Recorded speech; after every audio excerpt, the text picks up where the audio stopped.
एक बार प्रेम से बोलिए श्याम रामचंद्र भगवान की।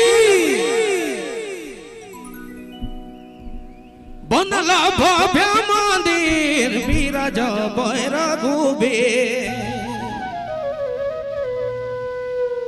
बनला भव्य मंदिर विराज रघुबे। अयोध्या सजी के तैयार है, चलू देखे राम दरबार है, चलू देखे राम दरबार। जय श्री राम।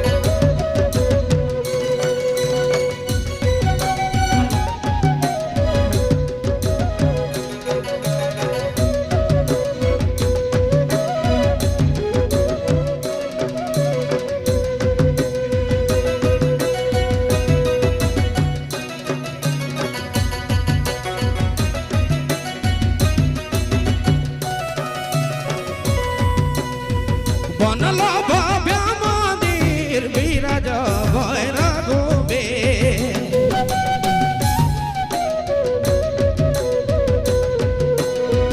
बनला भव्य मंदिर विराज रघुबे। अयोध्या सजी के तैयार है, चलू देखे राम दरबार है, चलू देखे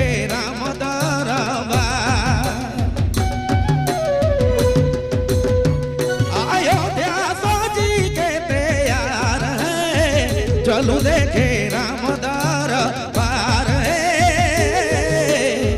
चलू देखे राम दरबार।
चलू देखे राम दरबार है,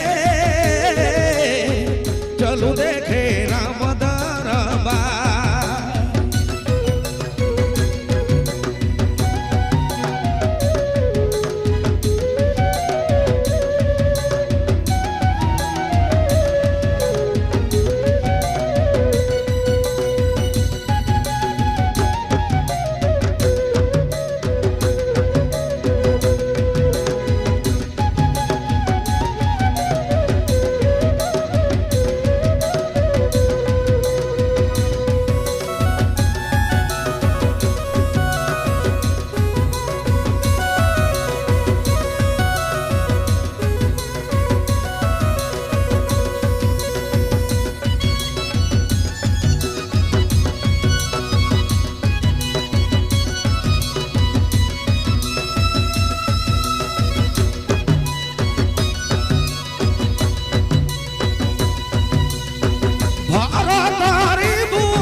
संगे संगे जानी कुमार है, चलू देखे राम दरबार है, चलू देखे राम दरबार।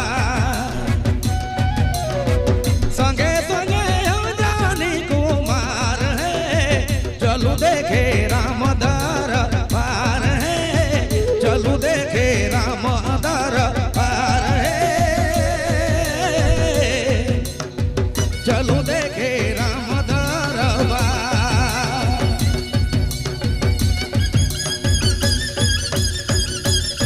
जी हाँ, अब आपने मन सुना थी अजय बाबू कांडेबिरा की प्रस्तुति।